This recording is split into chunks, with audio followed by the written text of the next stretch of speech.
uh, Bay Cliff, and he's going to share a little bit about something that the Lord has given to you today. So let's give him a warm welcome. Yeah, give him some confidence. This can go in your pocket if you want. Okay. And then this goes around, hooks on your ears.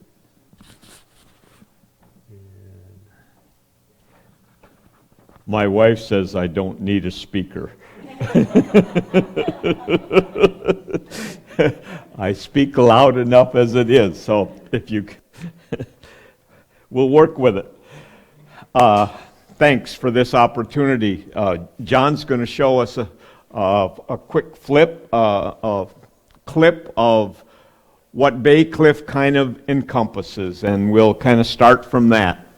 Imagine a place where children with disabilities receive much-needed therapy and care in a fun summer camp setting. For over 85 years, Bay Cliff Health Camp has been that place. Every summer, 150 to 160 children with spina bifida, cerebral palsy, speech-language disorders, and other conditions have come to Bay Cliff to spend 7 full weeks living alongside licensed professional therapists in an environment where they increase independence and become more confident while they work and play at summer camp. We're unique in that Bay Cliff provides a 7-week residential therapy program in an outdoor camp setting. It is our desire to continue to provide these amazing opportunities. As a nonprofit organization, we pride ourselves on never turning a child away because of financial circumstances. Due to the generosity of many individuals and organizations, the children attending Bay Cliff receive this life-changing therapy and care at little to no cost. Now, more than ever, we need your help to assure the future of Bay Cliff and our service to children and families. Our boys' living units have met the needs of hundreds of campers over the decades, but they are in need of repair and renovation. These cherished buildings, echoing with love and laughter, have reached a point where minor fixes and temporary remedies are no longer an option. We have a strong base of dedicated, passionate, and caring groups of donors who sponsor our children to attend camp each summer. This successful fundraising effort will allow us to improve lodging for our campers without diverting funds from campership support.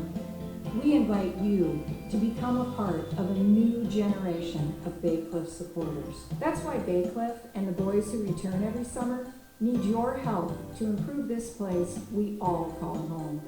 We've created a new fund, one for new units comprised of cabins that will provide everything we need to ensure a successful camp experience. Lodging designed to withstand the elements of Michigan's Upper Peninsula and winters along the Bay of Lake Superior.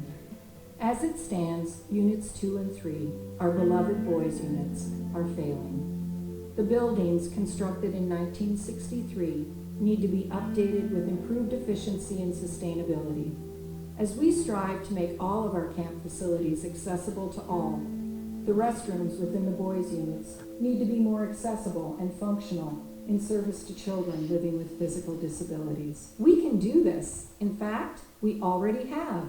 When the need came to improve the girls' housing, Bay Cliff built a unit that was modern, functional, and most importantly, served the needs of our children. So we have a successful model. Now it's the boys' turn. We have an incredible design in place for a unit that is high function and low maintenance. The cost for this project is $1.4 million. With your help, 2020 will welcome our campers to a new facility providing greater opportunity, access, and comfort, all while ensuring we keep our promise to accept campers at little to no charge. And your support doesn't end with summer camp. We also host over 30 programs throughout the year. Programs for adults with disabilities, programs for families of children living with disabilities, programs that change lives and build lifelong memories. Please, build us up.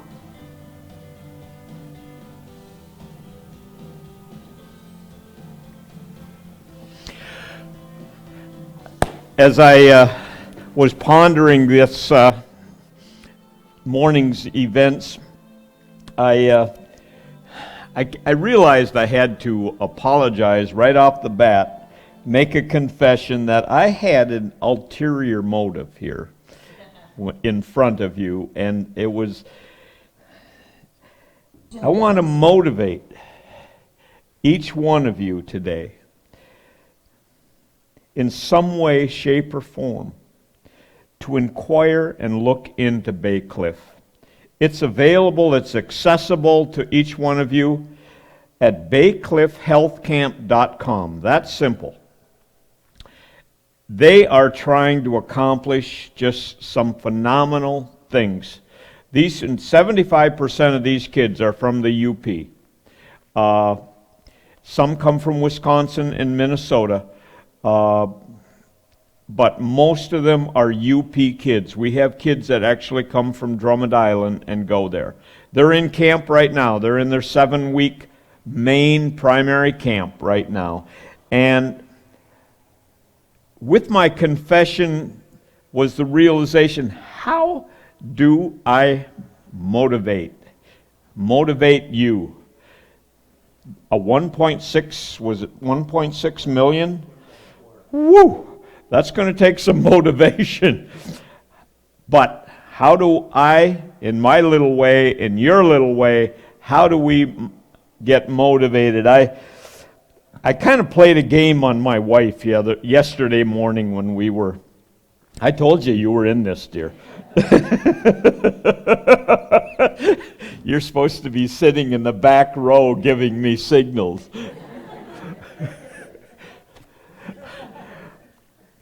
I don't know how you got in the front pew.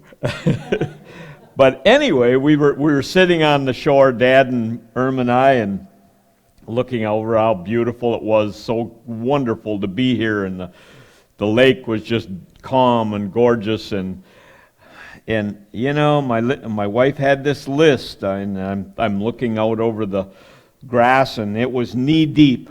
And it's like, I know the first thing on her list, we gotta get the lawn mowed. So I played a little game on her, and I said, honey, I think that the buttercups, the daisies, they're all ready to blossom. The strawberries, they would just love it if they got 3 more weeks. You don't want me to mow those. And, well, my wife has a special motivator. And the kids and I call it the look.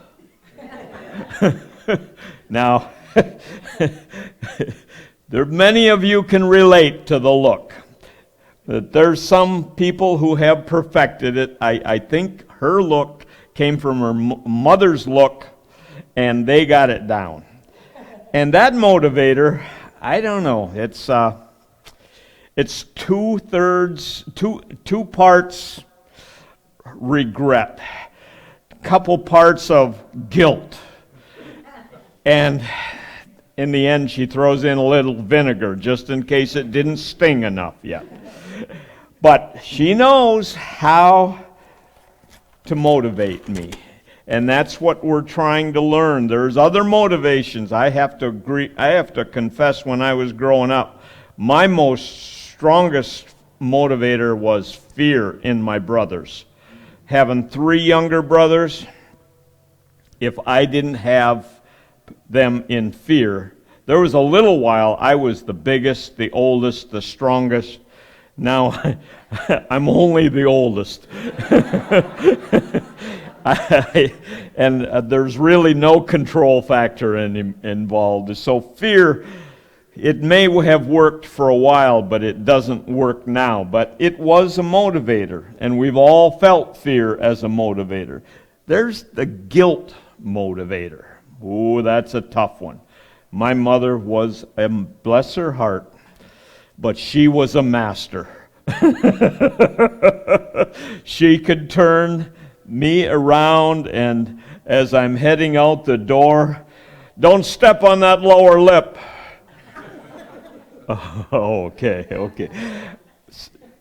There's also the love boat look.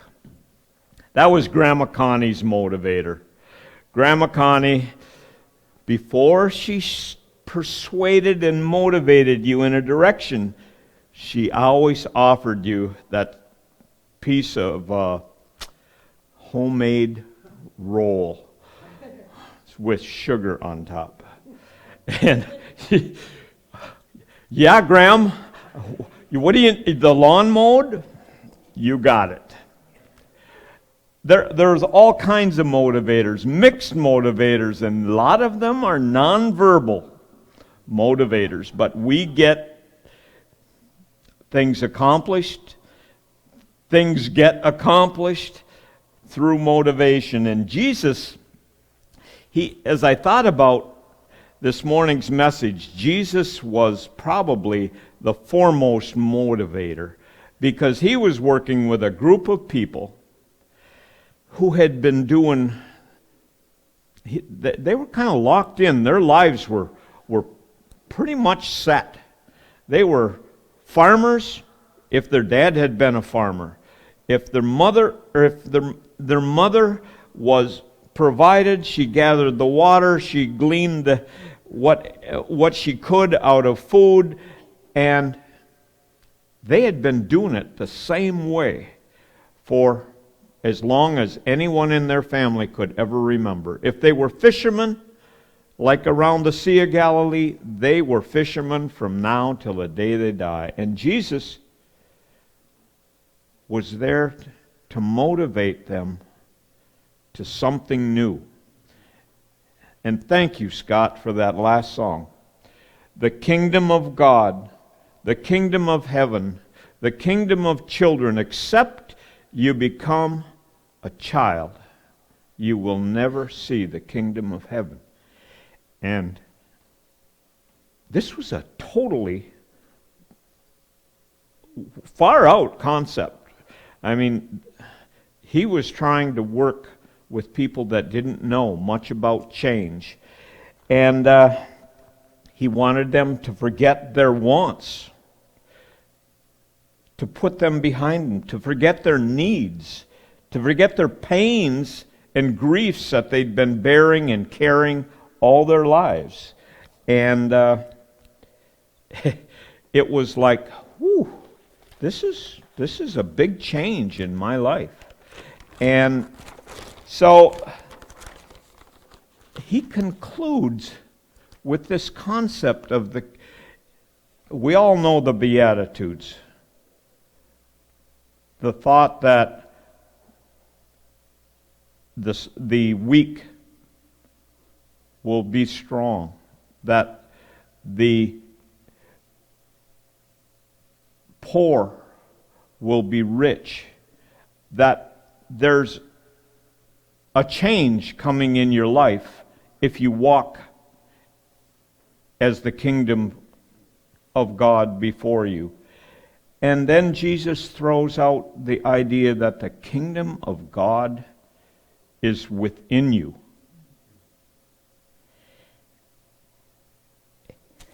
And that thought is what I want you to hold. When you think about these kids and the kingdom of God is like when an 8-year-old boy who all his life has been a paraplegic, and he comes in on crutches, and he sees 150 kids in this camp, and they're all like him. They're all struggling.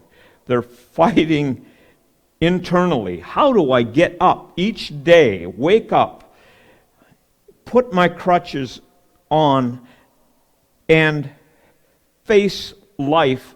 And he comes to this camp, and this camp all of a sudden says, whoa, you can climb a rock wall. They have it at Bay Cliff. They only have the equipment because it gets more expensive the higher you get. But they have equipment for a child, a young kid, to 5 feet off the ground and climb a wall. The feeling. They have a pontoon boat with a ramp, all donated from Menards and Lowe's, that they can run their wheelchairs out on and get on a pontoon and ride across the water. I don't know if you've ever experienced the first time you've ever got up on water skis. Whew, that is a mind-blowing experience to go across the water. And for these kids to be on a pontoon, they have a weekend when Hell's Angels arrive on their Harley Davidsons. And they have a big raffle. Every year they give off. Harley Davidson promotes a raffle, and they've got it going all over. You don't see much about it here in the eastern end, but in the western end, if you stop at gas stations, there's a sign, a plaque. If you stop in restaurants, they're promoting this giveaway of a Harley Davidson. And they are there, the kids get an actual ride on a Harley Davidson. I mean, they are exposed to things that they never even dreamed about, that they never thought as a kid in crutches he would ever get to sit and ride on a Harley Davidson. And so this concept of the kingdom of God, this transforming, is what I want to share with you, what they're doing at Baycliff.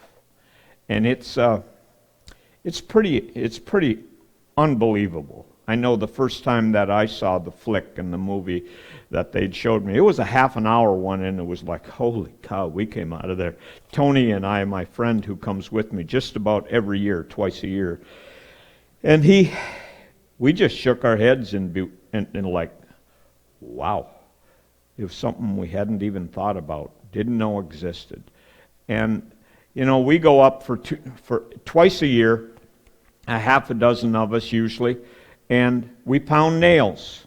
We fix windows. One of those houses that you saw with the windows all decrepit, we changed all the windows in it this year. And it's like, but when you look over that campus, there's 30 or 40 buildings. And they do everything from arts and crafts to gardening to archery to just, I can't give you all the list. But they also have actual services like hearing testing, audible issues, speech,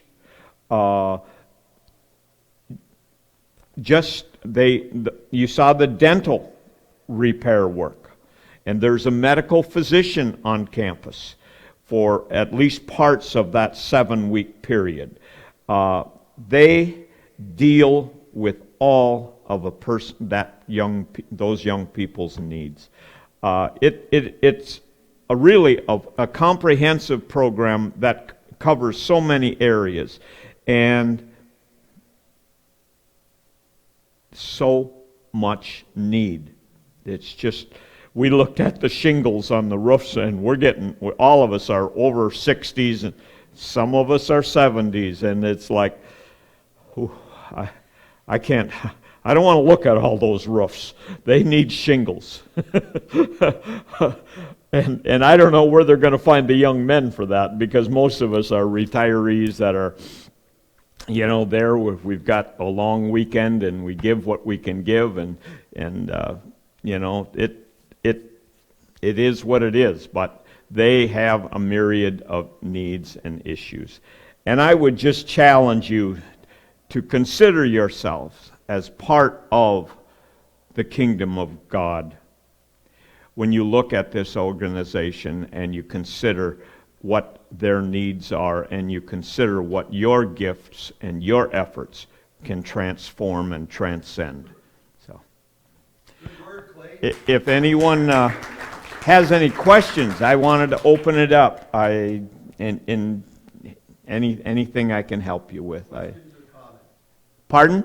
Questions or comments? Questions or comments?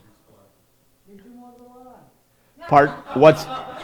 Now, my speech is good, but my hearing is terrible, so this is going to be the challenge. I said, did you mow the lawn? You know I did. And my wife helped me. I'd just like to say, the first time I went to Bay Cliff,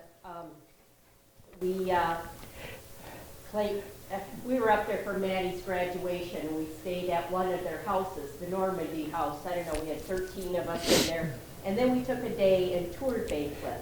And I think one of the things that impressed my parents, they were both in their 90s, and you can't help but be impressed. They provide all of the clothing for these kids too, because they don't want any of the kids to come with nicer or name brand clothes and to feel less than everybody. So you go in their laundry room and it's twice this size, washers and dryers, and then all these shelves, boys, size 2, 3T, 4T, 5T, t-shirts, just cubbies with all the different size clothing for 150 kids at a time. Think about that laundry. And they provide all of that clothing. And then I thought it was so cool that they do things like prom.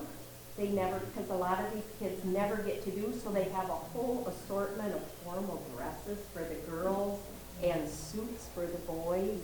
And these kids, the young man that was touring us around, he had been coming every year. He had aged out at 18, but he was so proud to take us on the tour of his camp and tell us about what it had meant to him coming up there every summer for these 7 weeks and just his experience. And you can just see how it touches these kids. It was just, you were blessed just to see the campus and to just get an idea of what size of operation they are running there. They get a lot of volunteers from the different campuses. You saw some of the logos from U of M. They have occupational therapy, physical therapy for all of the physical disabilities. They have different buildings set up for each of those. They get student volunteers over the summer and during the school year for internships. That's how they get a lot of the OT and PT met for the kids. So it's just, if you're ever up in that area, to go see the campus, it is just beautiful in a very simple, humbling way. It's just a gorgeous setting. Yeah, Bay Cliff, they didn't really emphasize this. They just said it was a nonprofit organization, but they get every dollar from you and I, private organizations. There's no federal funding, no state funding, no outside big sources, no grants. They're getting everything from the Lions Club here on Drummond Island has been super active. The women of Drummond at the Lions, Wives of the Lions Club, 2 years ago, Pete knows more about it than I do. He probably had quilts in his living room. But these women from Drummond sewed 100? Was it 100 quilts, Pete? And every bed in Bay Cliff has a Drummond Island quilt on it. So it is possible to change, to create, and to transcend what a lot of things with efforts and gifts. So, yes, Dottie. Do the parents come and visit, or do they do any kind of... No, they can come visit one time, 4th of July, and they have the community. It's not big. It's sort of like driving through Gatesville. Big Bay is the name of the town. It's really quite small. But the whole town explodes and comes alive for Bay Cliff's 4th of July parade. That's the one time, as parents, you can come up and stay and visit. No, I think when parents get involved, things change. Sort of like two dogs, you know, and if you just leave the dogs alone, they'll get to say hi and sniff each other, and pretty soon they're buddies and they're running. But the minute mom steps in, oh, there's got to be a fight. Well, I think it's kind of that way. And it also is that way because it takes some training, but they want the parents to realize that this is their time also. They have 7 weeks because they have other members of the family where they can actually take a vacation together. They can actually be a family that isn't, because let's face it, this child probably controls 90% of the activities of the house, of the family. And the other children are secondary. And I don't think they would ever say that that's, you know, boy, they wouldn't want it any other way. But this is a time for them to be a family. So, yes? Who founded Bay Cliff, and was its mission always what it currently is?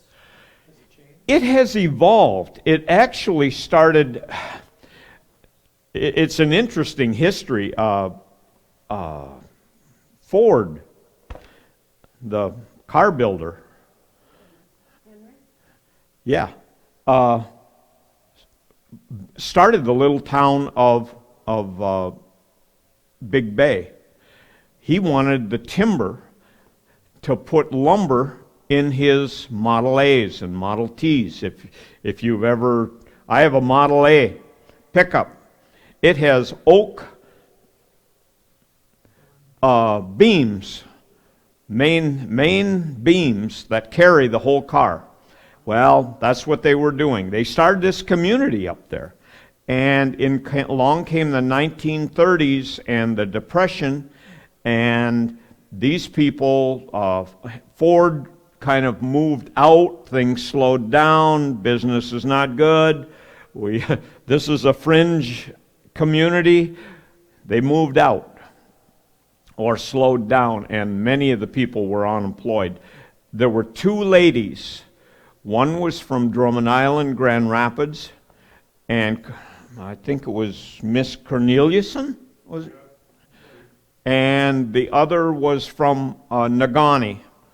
And they were both nurses and doctors, I'm not sure which, but they opened up a lunch program and started every day a meal program for those who couldn't provide. And it evolved from there, and I think it was in the 1950s it sort of took on what it is today.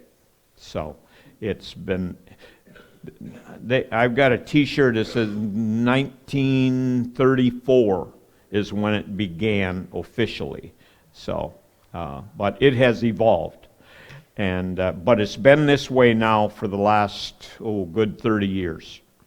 In terms of what it had been different for a while, but it was still serving children, and now it's sort of focused.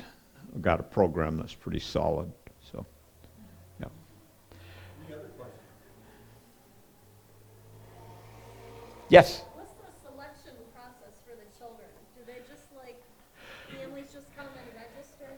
Yeah, just go online and request an application.